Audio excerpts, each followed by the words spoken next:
ताली बजाएंगे और यीशु मसीह के नाम की महिमा करें। से बड़ी परफेक्ट बुक दुनिया में कोई नहीं है जिसे हम बाइबल कहते हैं। इसमें दुनिया बनने से पहले दुनिया कैसे बनाई गई और दुनिया का अंत कैसे होगा और किसने बनाया, बाखूबी सुंदर लफ्जों में नक्श है। मेरा सौभाग्य है कि मैं आपके बीच में खुदा के कलाम को बता सकता हूँ। थोड़ी देर के लिए अपना दिल अपना मन मेरे हाथों में दे दीजिए ताकि खुदावंद आपसे बात कर सके और मेरे और आपके जीवन की वो अहम पल जो मैं और आप इस दुनिया में जी रहे हैं कुछ एक कदम आगे बढ़ सके। मैं अपने आप को बहुत सौभाग्यशाली समझूंगा। कोई कभी भी इस शब्द को सुनना नहीं चाहता, मौत, डेथ, इंतकाल। जब ये शब्द सुनते हैं तो हम कई बार अनसुना कर देते हैं, बात को टाल देते हैं। लेकिन हम प्रभु के लोग हैं, परमेश्वर की कलीसिया के अंग हैं। ये सब चीजें मेरे और आपको भली भांति मालूम होना चाहिए कि मौत कहां से आई, मौत के बाद इंसान कहां जाता है। क्या मृत्यु जीवन का अंत है? और अगर अंत नहीं है तो उसके बाद क्या होगा? जब मेरी कलीसिया के एक शख्स ने एक पासवान से यह सवाल किया कि पास्टर जी हमें बताइए कि मरने के बाद हम कहां जाएंगे, तो पास्टर जी ने उनके सवाल को अनसुना करते हुए कहा, पहले जमीन की फिक्र कर लो, वहां की बाद में करेंगे। और ये बात मेरे और आपको मालूम होना बहुत जरूरी है कि खुदावंद ने ये जीवन जो मेरे और आपको दिया है, बाइबल बताती है तुम्हारी जिंदगी के वर्ष 70 होंगे और बल के कारण 80 भी हो जाएंगे, लेकिन उसका अंत दुख और पीड़ा ही है। ये दिन जो मेरे और आपको दिए हैं, आने वाली जिंदगी की तैयारी के लिए दिए हैं। शायद हम अनदेखा और अनसुना करके अपने जीवन को आगे बढ़ाए चले जा रहे हैं। लेकिन मैं आपको बताऊं, खुदा के कलाम के अनुसार जब तक हम जीवित हैं, शरीर, प्राण और आत्मा में, जिस्म जो हम देख रहे हैं, प्राण जो हमारे मन या हमारे ब्लड में है और आत्मा जो परमात्मा का अंश है, जब तक हम इन तीन स्ट्रक्चर में अपने जीवन को लेके आगे बढ़ रहे हैं, हमारे पास मौका है। मरने के बाद कोई मौका नहीं है। ना मेरी दुआ, ना दुनिया के सबसे बड़े धार्मिक शख्स की दुआ यहाँ से यहाँ या यहाँ से यहाँ कर सकती है। लेकिन जब तक मेरे और आपका ये जीवन है, तभी हम अपने खुदा से माफ़ी मांग सकते हैं, अपने जीवन को उसके कलाम के अनुसार बना सकते हैं। क्योंकि बाइबल बताती है यीशु का आना बहुत नज़दीक है और जो यीशु में नहीं पाए गए वो छोड़ दिए जाएंगे, लेकिन जो मसीह में है वो उसके साथ हवा में उठा लिए जाएंगे। पहला थिस्सलुनीके के उसका 4 अध्याय और उसके 13वें पद से लिखा है, सो इन बातों से एक दूसरे को तसल्ली दिया करो, जो मसीह में सोए हैं वो पहले जी उठेंगे और जो हम जीवित हैं बादलों पर हवा में प्रभु से मिलेंगे कि हमेशा उसके साथ रहें। मौत कहां से आई? एक बाप से पूछा जाए, आप अपने बेटे अपनी बेटी की उम्र कितना रखना चाहते हो? 20 साल, 30 साल, 40 साल, 60 साल? बाइबल के अनुसार 70 या 80 साल। सब माँ बाप यही कहेंगे, मैं तो चाहता हूं मेरी संतान मुझसे ज्यादा जिए, मेरी संतान की उम्र बहुत अधिक हो, बुलंदियों पर जाए। जब एक संसारिक बाप अपने पिता, अपने बच्चों को मौत की बातें नहीं दे सकता, सोचिए क्या वो खुदावंद हमारे लिए मौत बनाएगा? नहीं, उसकी योजना में मौत शामिल नहीं थी। जब उसने इंसानों को बनाया तो उसने अपनी इच्छा, अपनी कल्पनाओं को गढ़कर आदम और हवा के रूप में उसने बनाया। उसकी योजना में मौत नहीं थी। वो चाहता था कि वो उनके संग रहे, लेकिन मनुष्य ने अपनी अभिलाषाओं में पढ़कर, वक्त नहीं है नहीं तो मैं आपको एक एक आयत खोलकर पढ़ाता।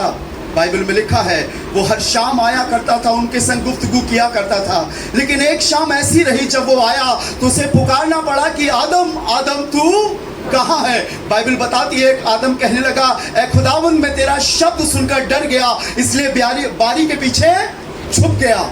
उसने कहा तू क्यों डर गया? अभी तक वो दौड़कर मिलते थे, लेकिन अब वो दौड़कर नहीं मिलते, वो छिप गए थे।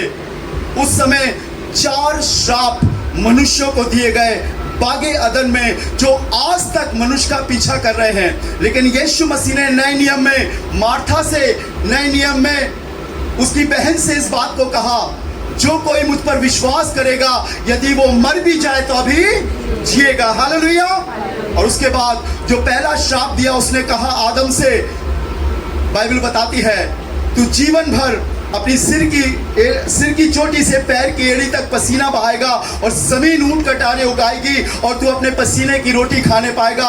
हवा को उसने श्राप दिया कि तू बड़ी पीड़ा से अपने बच्चे को जन्म देगी, मैं तेरे गर्भ की पीड़ा को बढ़ाऊंगा। सांप को उसने श्राप दिया, कहा कि तू जीवन भर रेंग कर चलेगा, मिट्टी को चाटेगा और तू इसके वंश की एड़ी को डसेगा और वो तेरे सिर को कुचलेंगे। लेकिन चौथा श्राप मालूम है वो क्या है? चौथा श्राप ये है कि तू मिट्टी से बना है और मिट्टी में ही मिल जाएगा। हम अनदेखा अनसुना कर देते हैं। परमेश्वर की योजना में मौत नहीं थी, लेकिन मनुष्यों ने अपनी अभिलाषा में पड़कर मौत को गले लगा लिया। परमेश्वर आज भी अपने लोगों को जीवित रखता है। परमेश्वर के वचन में लिखा है, हनोक जीवित उठाया गया, हालेलुया। एलिया जीवित उठाया गया, हालेलुया। यीशु मसीह जीवित उठाया गया, हालेलुया। और आज भी जो विश्वासी लोग हैं परमेश्वर में, वो सोते हैं, मरते नहीं हैं। Hallelujah, hallelujah, hallelujah. मौत जिंदगी का अंत नहीं है, शरीर का अंत है, लेकिन आत्मा का अंत नहीं है। यह उस परमात्मा का अंश है जिसे नाश करने का और मिटाने का अधिकार उसी के पास है। दूसरे लोग बोलते हैं तुम ऐसा कर्म करोगे तो ऐसी योनि में जन्म लोगे, लेकिन बाइबल बताती है, खुदा के कलाम में लिखा हुआ है कि प्रत्येक मनुष्य को उसके कामों का हिसाब उसे दिया जाएगा। अगर आप बाइबल लाए हैं तो मैं चाहता हूं एक आयत खुदा के कलाम से पढ़े। बहुत सुंदर सी आयत है और ये बहुत अच्छी आयत है। निकालिएगा खुदा के कलाम से लूका रचित सुसमाचार, उसका 16वां अध्याय। जल्दी से खत्म करूंगा क्योंकि मुझे मालूम है अंधेरा बहुत तेजी से हो रहा है और जब मैं खड़ा होता हूं तो घड़ी थोड़ा तेज चलने लगती है। सो बिल्कुल समय से खत्म करूंगा। चंद लम्हे हैं, कोई पढ़ना शुरू करे जल्दी से। लूका रचित सुसमाचार 16वां अध्याय उसके 22वें पद से पढ़ना शुरू करे। अगर आप माइक में पढ़ेंगे तो सब लोग बाहर तक सुन सकेंगे।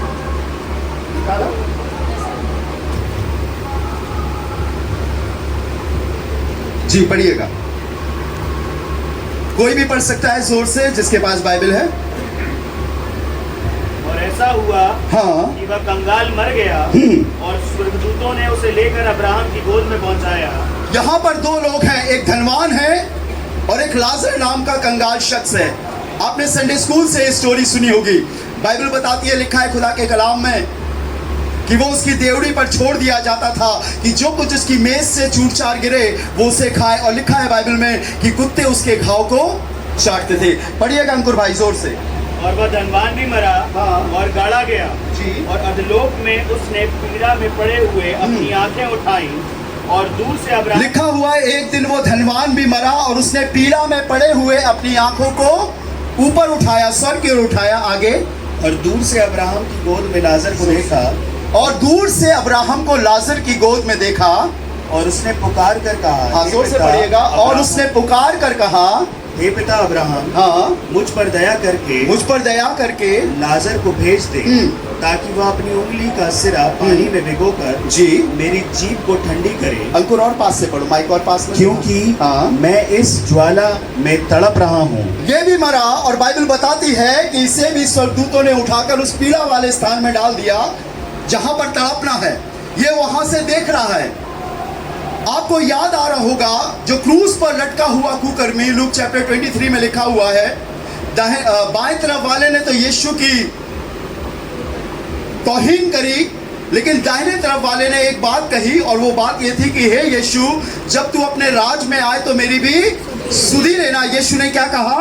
आज ही तू मेरे साथ स्वर्गलोक में होगा। मरने के बाद खुदावंद ने हम इंसानों के लिए जमीन के नीचे एक स्थान बनाया है जिसे इंग्लिश में कहते हैं पैराडाइज, हिंदी में कहते हैं अधलोक। और अधलोक में 2 सेक्टर हैं, स्वर्गलोक और नरक लोक। अभी आप डिसाइड कीजिएगा परमेश्वर के लोगों वचन के अनुसार कि हमारी तैयारी कैसी है। हम अधोलोक में तो जाएंगे, लेकिन बाइबल बताते हैं कि हम कहाँ जाएंगे इसकी तैयारी हमें जमीन पर करनी होगी। ये पीड़ा में पड़ा हुआ है और पड़े होकर अपनी आंखें उठाता है और कहता है कि हे पिता इब्राहिम, लाजर को भेज दे कि अपनी उंगली का एक सिरा पानी में डुबोकर मेरी जुबान को तर करे, क्योंकि मैं यहाँ पीड़ा में तड़प रहा हूँ। तब मालूम है अब्राहम ने क्या कहा? पढ़िएगा अंकुर। परंतु अब्राहम ने कहा, हे पुत्र स्मरण कर तू अपने जीवन काल में अच्छी वस्तुएं पा चुका है। तू अपने जीवन काल में अच्छी वस्तुएं ले चुका है, और वैसे ही लाजर बुरी वस्तु। हाँ, परंतु अब वह यहाँ शांति पा रहा है। अब वो यहाँ शांति पा रहा है। खुदा के लोगों, इस बात को जानिएगा कि अगर आप बीमारी में हैं, तकलीफ में हैं, किसी रीति से आप लाचार हैं, स्वर्ग में जाने से बीमारी आपको नहीं रोक सकती। हालेलुया। बीमारी जिस्म में होती है, रूह में नहीं होती है। और जिस मिट्टी से बना है मिट्टी में ही पहुंच जाएगा, मिल जाएगा। लेकिन आत्मा उस परमात्मा के पास, परमेश्वर के पास जाएगी। ये वहां पर पड़ा हुआ है, तड़प रहा है।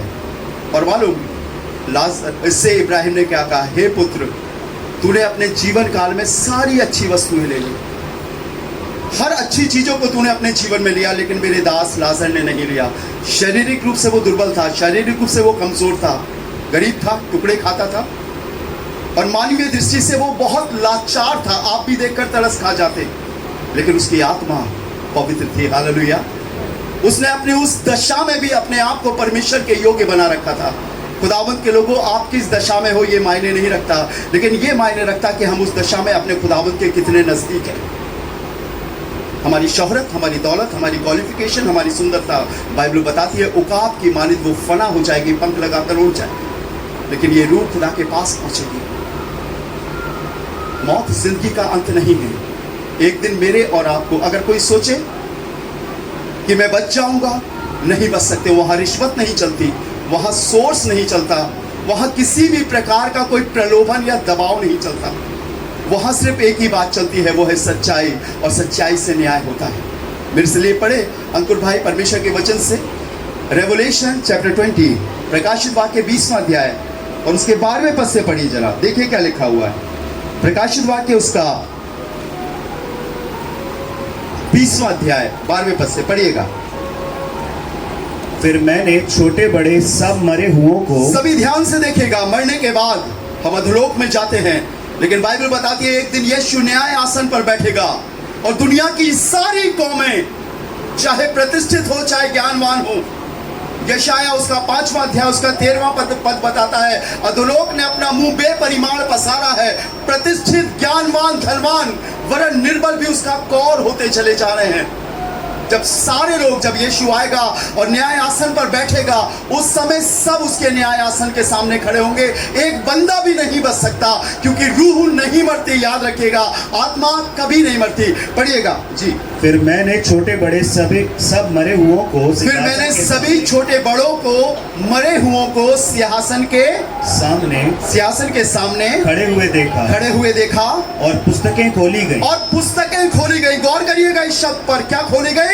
पुस्तकें। राजू राज जॉन की पुस्तक भी खोली गई, मेरी बेटी हैप्शिबा की पुस्तक भी खोली गई, मेरे दोस्त की भी पुस्तक खोली गई, पुस्तकें खोली गई। जो जीवन हम जी रहे हैं, हमारी बातें खुदा की किताब में नक्श हो रही हैं। आपने बहुत वर्षों से ये पुराना गाना सुना होगा, खुल जाएंगी किताबें जब भी हिसाब होगा और इंसाफ का तराजू यीशु के हाथ होगा। पुस्तकें खोली गई। पढ़िएगा बेटा आगे जी। और फिर एक और पुस्तक खोली गई, सबकी अलग अलग खोली गई किताबें। फिर उसके बाद एक किताब और खोली गई। ये मालूम कौन सी किताब थी? अर्थात जीवन की पुस्तक। सबका हाल, सबके लिए किताबें लिखी जाती। बाइबल में लिखा है, मलाकी की किताब में ऐसी ही सभा होती थी और परमेश्वर उनके मन की बातों को ध्यान धर के सुनता था, और उसने आज्ञा दी कि मेरे निमित्त, उनके निमित्त किताबों को लिखा जाए। उसने अपॉइंट किया है एंजल्स को, फरिश्तों को, वो हमारी सारी दिनचर्या लिख रही है। आपको ताजुब होगा, आप सोचो कि आप हाथ से नहीं कर रहे हो, पैर से नहीं कर रहे हो, शरीर से नहीं कर रहे हो, लेकिन मन से कर रहे हो। वो बातें भी लिखी जा रही हैं। पुराने नियम में तो शरीर से करने के बाद दंड था, नए नियम में मन में सोचने के बाद ही दंड तैयार हो जाता है। पुस्तकें लिखी गई। पढ़िएगा बेटा आगे जी। और जैसे उन पुस्तकों में लिखा हुआ था, हाँ, उनके कामों के अनुसार मरे हुओं का न्याय किया गया। मरे हुओं का न्याय किया गया। मौत जिंदगी का अंत नहीं, इसके बाद एक जिंदगी और शुरू होती है। जब तक यीशु नहीं आ रहा हम अधोलोक में हैं, लेकिन जब यीशु आएगा, मैथ्यू चैप्टर 16 में लिखा हुआ है, अधोलोक की कुंजियां, अधोलोक के ताले खोले जाएंगे और जो मसीह में मरे हैं वो पहले जी उठेंगे। हालेलुया। न्यायासन के सामने उसके सब खड़े होंगे। आगे पढ़िएगा। और समुद्र ने उन मरे हुओं को जो उसमें थे दे दिया। कैसे भी किसी की मृत्यु क्यों ना हुई हो, चाहे जलकर हो, चाहे डूबकर हो, चाहे आकस्मिक हो, चाहे नेचुरल हो, कैसी भी मृत्यु क्यों ना हो, आत्मा नहीं मरती और आत्मा भटकती भी नहीं है। याद रखिए, जैसे खुदावंद ने जिंदा इंसानों के लिए पृथ्वी बनाई है, मरने के बाद भी उसने एक स्थान बनाया जहां पर आत्मा इकट्ठी होती है, वहां पर बनाया है और मरने के बाद वहां पर जाते हैं। और बाइबल बताती है सब परमेश्वर के न्याय आसन के सामने खड़े होंगे, चाहे वो छोटा हो चाहे वो बड़ा। दुनिया में लगभग 2044 से अधिक भाषाएं और धर्म हैं, सब अपनी रीति चलते हैं, लेकिन एक दिन सब यीशु के सिंहासन के सामने खड़े होंगे। आपने सुना होगा, हर एक जुबान अंगीकार करेगी और हर एक घुटना टिकेगा। और क्या कहेगी जुबान? कि यीशु ही प्रभु है। हालेलुया। पढ़ दीजिए, कंप्लीट कर दीजिए, फिर हम प्रार्थना करेंगे। और मृत्यु और अधोलोक ने उन मरे हुओं को जो मरे हुए उनमें थे दे दिया। हाँ। और उनमें से हर एक के कामों के अनुसार, हाँ, उनका न्याय किया गया। हालेलुया। हर एक का न्याय किया गया। और बाइबल में लिखा हुआ है, तब वो मुझसे कहेंगे कि प्रभु मैंने तेरे नाम से ये किया, बीमारों को चंगा किया, जब तू नंगा था मैंने कपड़े पहनाए, जब तू बीमार था मैं तुझसे मिलने आया। तब लिखा है मैं उनसे खुलकर कह दूंगा कि मैं तुम्हें नहीं जानता।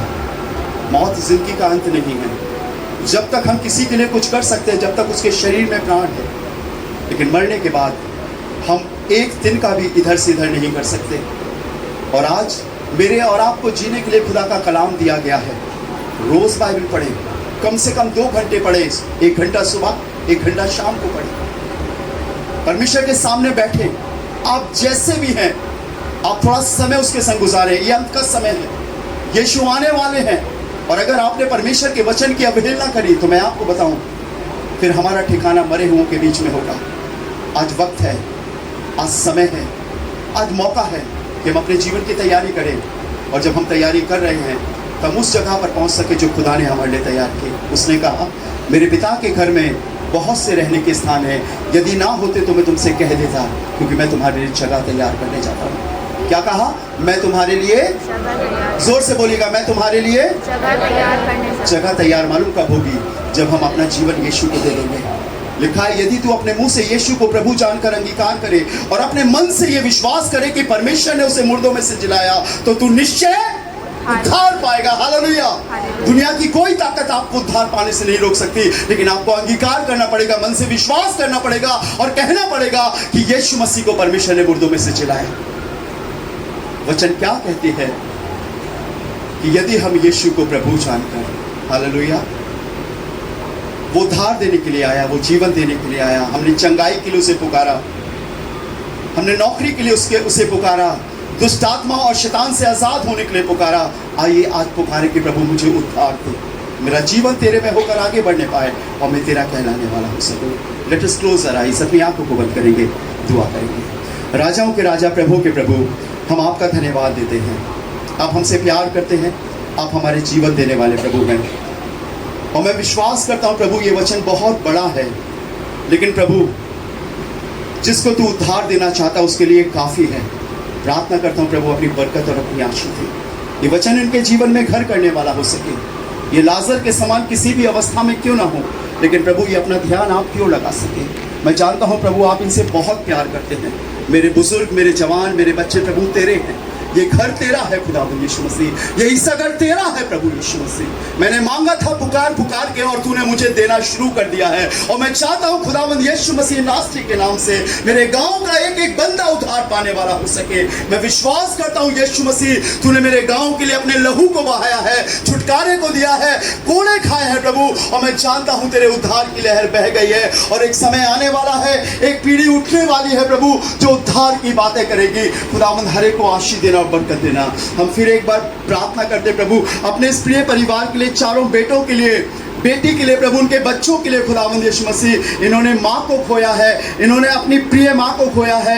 याद इनके जहन में होगी खुदावंद, वो बचपन इन्हें याद आ रहा होगा कि जब उसने खिलाया, बढ़ाया, पिलाया, आगे बढ़ाया, सीने से लगाया खुदावंद। मैं जानता हूँ वो एहसास करते हुए कई बार इनके आंखों से आंसू भी बहे होंगे, कई बार ये रोए भी होंगे। लेकिन प्रभु आज मैं चाहता हूँ तू अपनी तसल्ली दे, वो तसल्ली खुदावंद जो संसार देता है वो नहीं, लेकिन आप अपनी तसल्ली, अपनी शांति ने दीजिए ताकि प्रभु ये आगे बढ़ने पाए। एक माँ की दी हुई उस अच्छी शिक्षा पर ये बच्चे आगे बढ़ने वाले हो सके, ये जान सके कि खुदावंद ने हमें जीवन दिया है और हम उसकी संतान हैं। अपने आप को तैयार करें और प्रभु जब आते हैं या हमारी मृत्यु होती है तो हम उसमें पाए जाए या उसमें उठाए जा सके। खुदावंद हम हर एक को तेरे हाथों में सौंपते हैं, सारा आदर, सारी महिमा आपको देते हैं और खुदावंद यीशु मसीह के नाम से मांगते हैं, आमीन। हे हमारे पिता तू जो स्वर्ग में है, तेरा नाम